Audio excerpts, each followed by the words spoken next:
না না না আমি যাব আমার আল্লাহ পাক নবী ইব্রাহিম খলিলুল্লাহ আলাইহিস সালাতু ওয়াস সালামকে নমরুদের আগুন থেকে বাঁচিয়েছিলেন। বলুন সুবহানাল্লাহ। ও মা চাচি আম্মা, আমি যাব নবী মূসাকে আল্লাহ পাক নীল দরিয়া থেকে বাঁচিয়েছিল। আল্লাহ পাক নবী ইউনূস আলাইহিস সালামকে মাছের পেট থেকে বাঁচিয়েছিল। আল্লাহ পাক নবী ইউসুফ আলাইহিস সালামকে কুয়ার ভিতর থেকে এমন করে রক্ষা করেছিলেন সেই আল্লাহ পাক এখনো বুড়ো হয়ে যায়নি। আল্লাহ পাক পারা যায়নি। আল্লাহ পাক ঘুমিয়ে যায় না। লা তাখুযুহু সিনাতুন ওয়ালা নাওম। সেই আল্লাহ পাকের দায়িত্ব আমি পালন করছি নিশ্চিত। আজকে দিনে ওদের ভিতর থেকে আমার আল্লাহ পাক স্বয়ং তিনি আমাকে রক্ষা করবে।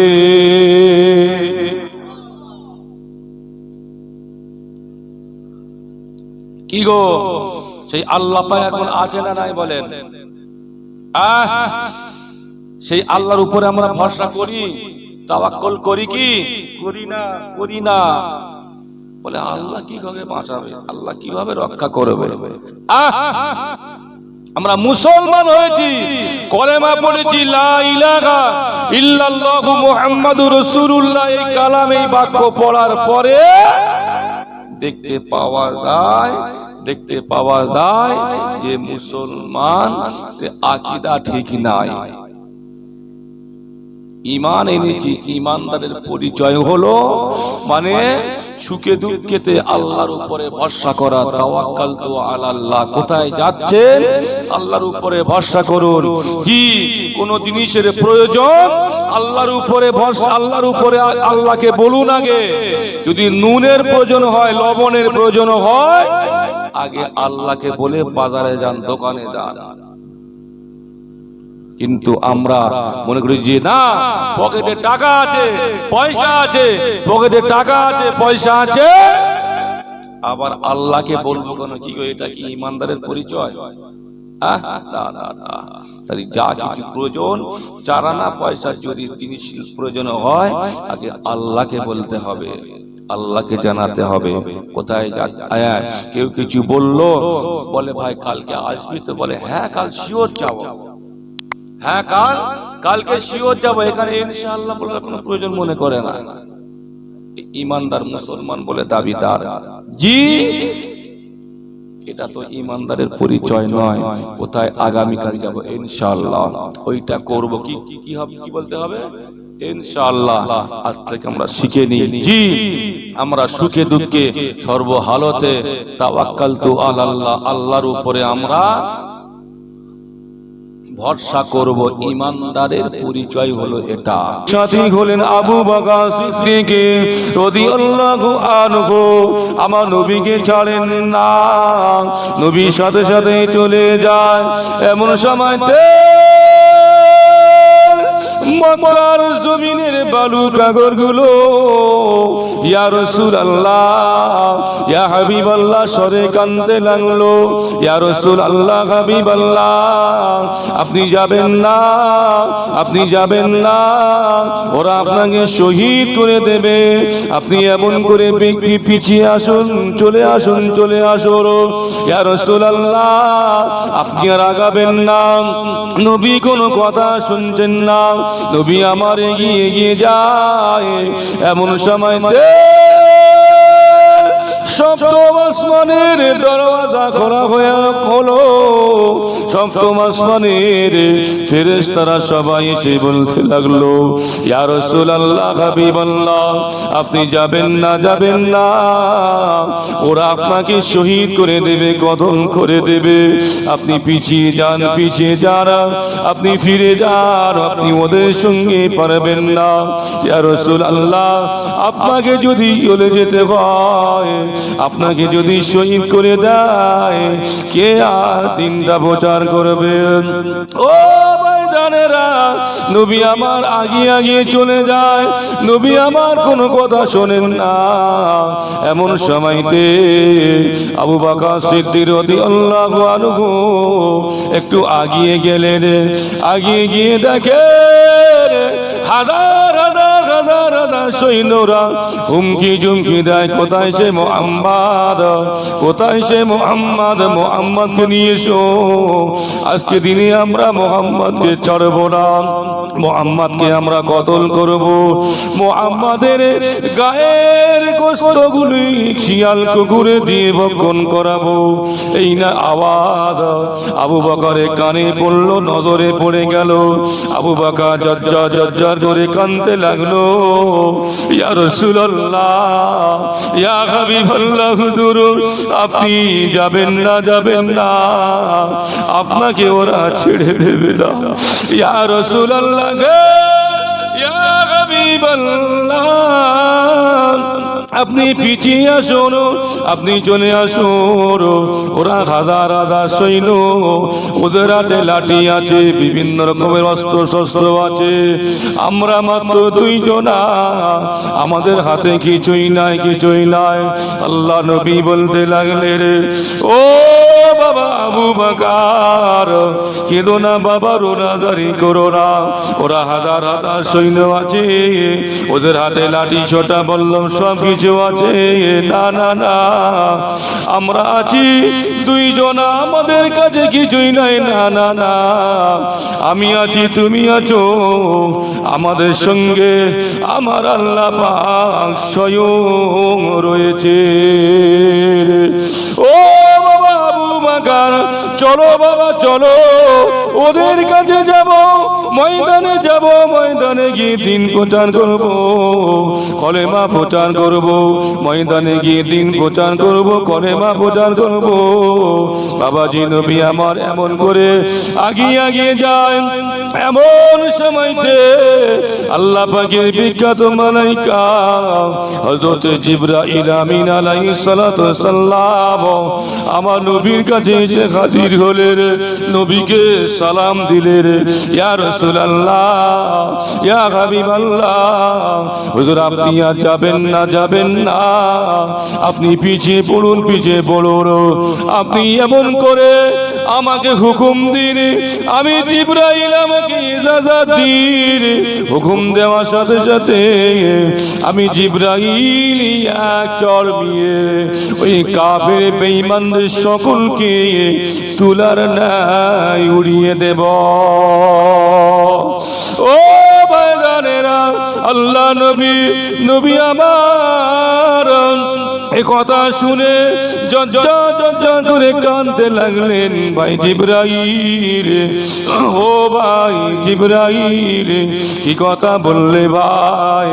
আল্লাহ পাক আমাকে চড় মারার জন্য পাঠাননি, আল্লাহ পাক আমাকে তুলা নাই উড়িয়ে দেবার জন্য পাঠাননি, আল্লাহ পাক আমাকে ওমা আরসালনাকা ইল্লা রাহমাতাল লিল আলামিন করে পাঠিয়েছে। যদি আমি বদদোয়া করে দিই, আমি চড় মারার হুকুম দিয়ে দিই, ওরা সব আযাবে জাহান্নামায় চলে যাবে। তুমি যদি সেই দিনে বদদোয়া করতেন বাবা, আজকে আমাদের মাথায় এরকম টুপি উঠতো আর এরকম সুন্দর মজলিস পেতাম কি? পেতাম না। জি, আযাবে জাহান্নামায় চলে যেতাম। নবীকে আমার আল্লাহ পাক দয়া দিয়ে, মায়া দিয়ে, সহ্য সবর দিয়ে পাঠিয়েছিলেন বলেই তো, যে নবী বদদোয়া করেননি বলেই তো আজকে আমরা জান্নাতের হকদার হয়ে বসে আছি। যদি বলুন না সুবহানাল্লাহ। আমার ভাইয়েরা, জওয়ানেরা, যুবকেরা, মুরব্বিয়ান গণেরা, নবী আমাদের জন্য কেঁদেছেন, কাঁদছেন, কিয়ামতের ময়দানেও কাঁদবেন, তাই নয়? কিন্তু আমরা উম্মত হিসাবে সেই নবীর জন্য কিছুই করতে পারিনি। আজকের দিনে সেই নবীর মাহফিল করা হয়েছে, নবীর সুন্দর এক নবীর নামের ইসালে সওয়াব, নবীর নামে দরুদ শরীফের মাজলিস, সেই জায়গায় আমরা আসতে পারিনি, বসতে পারিনি, সময় দিতে পারিনি। বিভিন্ন রকমের অজুহাত দিয়ে আমরা চলে যাই। নবী আমার আগিয়ে আগিয়ে চলে যান, নবী আমার ময়দানে গিয়ে হাজির হয়ে যায়। আল্লাহ পাক আমাদের নবীকে কি গুণ দিয়েছিলেন, কি নিয়ামত দান করলেন। আরে আমাদের নবীকে দেখে আরে বাদশা তো বাদশা মারা তো দূরের কথা, বাদশা তাজিমের সঙ্গে হাতটা ধরে নিয়ে ওই ডান দিকে সোনা চেয়ারে বসিয়ে দিলে।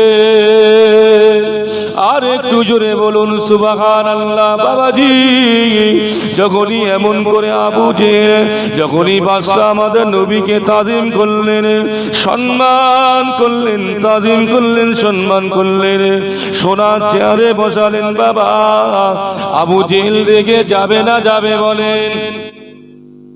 কি করে রেগে যাবে না? আবু জেহেল এত কষ্ট করে অর্থ খরচা করেছে, সময় ব্যয় করেছে, জি এতগুলো পরিশ্রম করে এতগুলো সৈন্য এনেছেন, বাদশা এনেছেন, সেই শত্রু মুহাম্মদ, মুহাম্মদটাকে আমাদের নবী তো নাকি, সেই মুহাম্মদকে মারার জন্য এত কিছু করেছেন। সেই মুহাম্মদকে যদি বাদশা সম্মান দিয়ে তাজিমের সঙ্গে ওই চেয়ারে বসিয়ে দেন, আবু জেহেল রেগে যাবে না? রেগে যাবে না? আবু জেহেল রেগে বিয়ারিং, বাদশাজি কি ব্যাপার, আমি এত খরচা করলাম, এত কষ্ট মেহনত করে আপনাকে আনলাম, এত সৈন্য আপনি আনলেন, যে মুহাম্মদ আমাদের শত্রুকে মারার জন্য, সেই মুহাম্মদকে আপনি তো না মেরে আপনি তার তাজিম করলেন, সম্মান দিলেন, চেয়ার দান করলেন, এর জবাব দাও। ওই সময় বাদশা বলছে, বিনা অন্যায়তে কাউকে মারা কঠিন পাপ, করে বলবেন না? বিনা অন্যায় কাউকে মারা কঠিন পাপ। দাঁড়াও, মুহাম্মদ যখন আমাদের কাছে এসেছে, মুহাম্মদ দুটো কথা শুনি, কারণ আমাদের নবীকে আমার আল্লাহ পাক কি নিয়ামত দিয়েছিলেন। জি আমাদের নবীকে দেখলেই তো সমস্ত সব কথা ভুলে যায়। নবীকে মারা তো দূরের কথা, বিয়াদবি তো দূরের কথা, কিন্তু আবু জেহেল শুকনো বেঈমান, ওর চোখ ফুটলো না, ও দেখতে, ওর চোখে ও দেখতে পেল না। আসলে সবসময় চেয়েছিল মুহাম্মদ যেন আমার থেকে বড় না হয়ে যায়। আমি যে নেতা, আমি যে সবার উপরে, আমি যে মাথা, আমার যে পাওয়ার, এই পাওয়ার যেন লেস না হয়ে মুহাম্মদের যেন পাওয়ারটা বেড়ে না যায়। ভাতিজা মুহাম্মদ ও তো ছোট, ও তো রাখাল, কখনো বলতেন রাখাল, বলুন নাউজুবিল্লাহ। মুহাম্মদ তো ছাগল চড়াতো, মুহাম্মদ তো মেষ চড়াতো, ওই মুহাম্মদ উপরে উঠে যাবে, মুহাম্মদ নবী হবে, এটা আমি মেনে নিতে পারবো না। আবু জেহেল যখনই বলছে, আপনি জবাব দেন, মুহাম্মদকে কেন এই সম্মান দিলেন? বলে শোনো, আগে মুহাম্মদের দুটো কথা শুনি, তারপরে মুহাম্মদের ব্যবস্থা হবে। মুহাম্মদ পালিয়ে যাবে, দৌড়ে যাবে, কোথায় যাবে? তুমি দেখছো না আবু জেহেল আমাদের হাজার হাজার সৈন্যরা সব ঘিরে আছে মুহাম্মদকে মারার জন্য। মুহাম্মদ কোথায় যাবে? মুহাম্মদ পালিয়ে যেতে পারবে না। আগে মুহাম্মদের একটু পরিচয় নিয়ে দাঁড়াও, মুহাম্মদের সঙ্গে গুটি কয়েক কথা বলি। ওই বাদশা আমাদের নবীকে বলতে লাগলো, তোমার নাম কি মুহাম্মদ? বলে জি গা, আমাদের নাম মুহাম্মদ। বাবাজি আমাদের নবী নরম ভাষায়, নরম দিনেতে আস্তে আস্তে জবাব দিতে লাগলো। বাদশা বলতে লাগলো, তোমার নাম মুহাম্মদ? জি হ্যাঁ আমার নাম মুহাম্মদ। তুমি কি নবী? বলে আল্লাহ পাকের হুকুমে আমি নবী। ও ময়দানেরা, ও ওই সময় বাদশা বলতে লাগলো নবী হলে তো এমন কোনে, নবী হলে তো মুজিজা দেখাতে হয়, নবীদের জন্য আল্লাহ পাক মুজিজা এমন করে নির্ধারণ করেছেন, মুজিজা খাস করেছেন, ওলিদের জন্য আল্লাহ পাক কারামত নির্ধারণ করেছেন।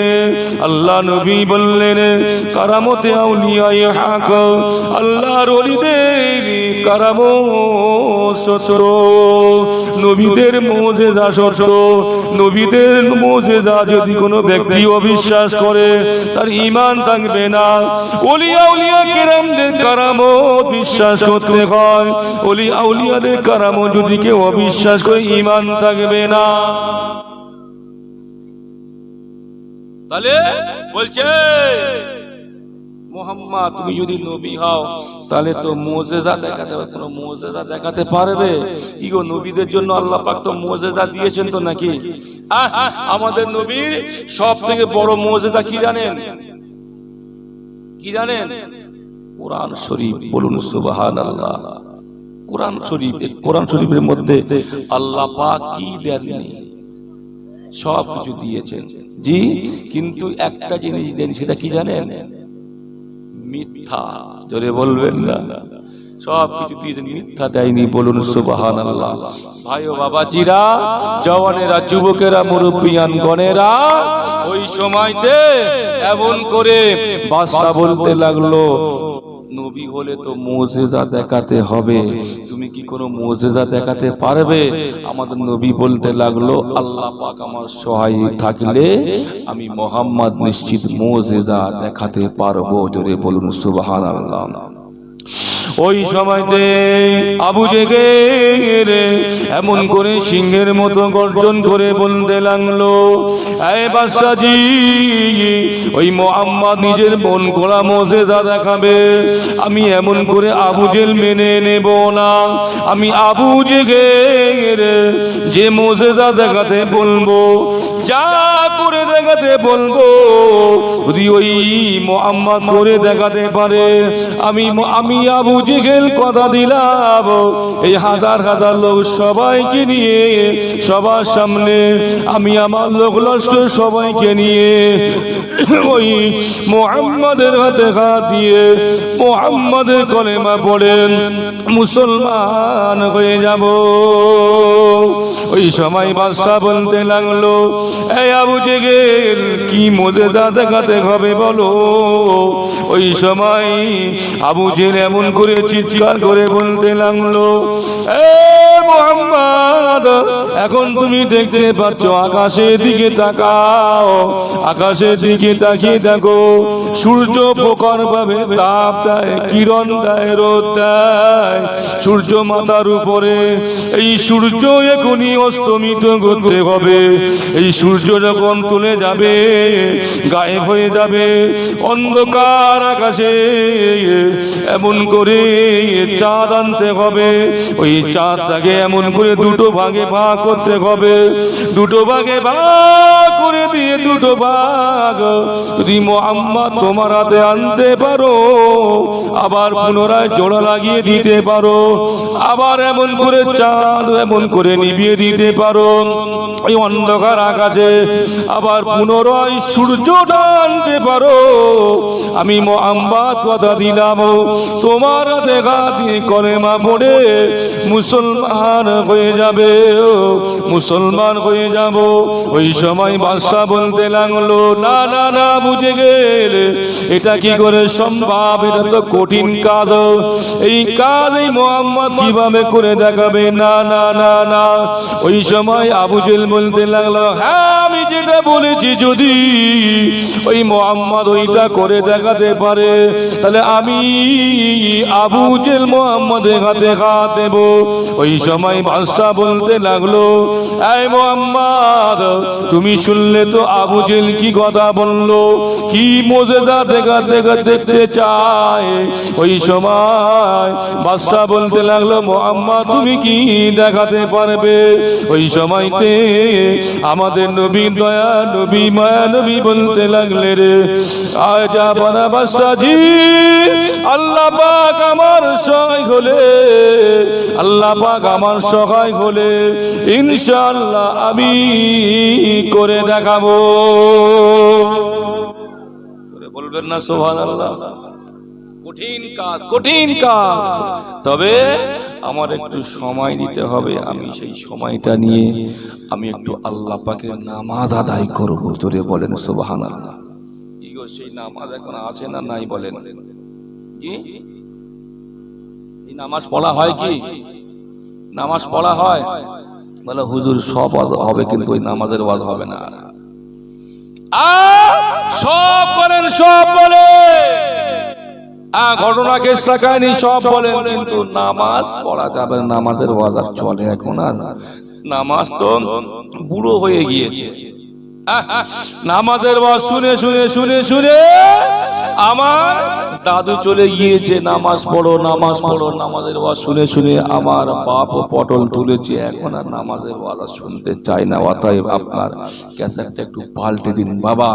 এই ওয়াজ নসিহত বয়ান বক্তব্য যাই শুনি আর যাই করি না কেন, যাই দিই না কেন, এই নামাজ বিহীন কি আল্লাহ পাককে পাওয়া যাবে?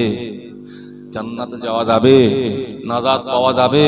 তাহলে নামাজ না পড়ে হাজার লক্ষ কোটি জলসা দিয়া জলসা শুনি, কি গো নাজাতের রাস্তা মনে হয় পাওয়া যাবে না। আমাদেরকে আল্লাহর হুকুম বিধানটা আগে আদায় করতে হবে, তাই না? জি, আল্লাহ পাক কোরআন পাকে বললেন, আকিমুস সালাহ, বান্দা তোরা নামাজটা কায়েম কর। এই নামাজ থেকে আজকে আমরা দূরে সরে আছি। নামাজ আমরা পড়তে চাই না, তাই না?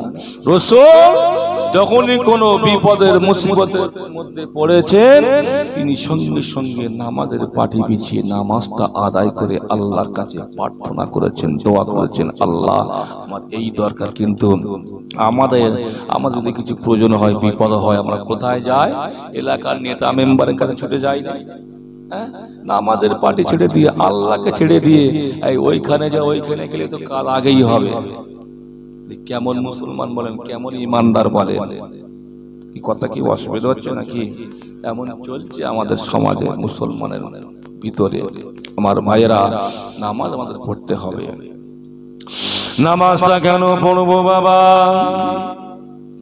ও বাজারেরা, আল্লাহ নবীর কাছে একজন ব্যক্তিকে হাজির করে নবীকে সালাম দিলেন। নবী আমার সালামের জবাব দিলেন, ইয়া রাসূলুল্লাহ, ইয়া হাবিবাল্লাহ, হুজুর বেয়াদবি মাফ করুন, ইন্নী আসাবতু হাদান ফাকিম ফিয়া কিতাবাল্লাহ। আমি এমন করে মস্ত বড় গুনাহ করে ফেলেছি, অন্যায় করে ফেলেছি। ফাকিম ফিয়া কিতাবাল্লাহ, আল্লাহ পাকের কিতাব থেকে আমাকে ফয়সালা দিলে। আল্লাহ নবী কিছু বলেন না, নবী আমার চুপটি মেরে বসে আছে। এমন সময়তে মসজিদ নববীর মসজিদ হযরতে বেলাল রাদিয়াল্লাহু আনহু মসজিদ নববীতে আযানটা দিয়ে দিলেন, হাইয়া আলাস সালাহ, নামাজের জন্য এসো, হাইয়া আলাল ফালাহ, ভালাইয়ের জন্য এসো। ও বাজারেরা, মসজিদে নববীর মুয়াজ্জিন বেলাল যখন আযান দিলেন, আযান দেওয়ার সাথে সাথে আহারে এমন করে মদিনার মানুষেরা, সাহাবীরা দৌড়ে দৌড়ে দৌড়ে দৌড়ে মসজিদে নববীতে হাজির হয়ে গেলে, নবী আমার দয়ার নবী টুকটুক করে হেঁটে হেঁটে হেঁটে হেঁটে মসজিদে নববীর এমন করে নামাজের জায়গা দাঁড়িয়ে পড়লেন, নামাজটা আদায় করলেন। নবী আমার নামাজ আদায় করে ফারেক হলেন, নবী আমার নিচে নেমে আসছে। এমন সময়তে ও ওই পাপ করনে वाला বান্দা, ওই সওয়াল করনে वाला বান্দা আমার নবীকে সামনে গিয়ে এমন করে ঘিরে ধরলেন, ইয়া রাসূলুল্লাহ, ইয়া হাবিবাল্লাহ, হুজুর বেয়াদবি মাফ করুন, নামাজের পূর্বে আপনাকে আমি সওয়াল করেছিলাম, ইয়া রাসূলুল্লাহ আমি বড় গুনাহ করে ফেলেছি, ফাকিম পিয়া কিতাবাল্লাহ।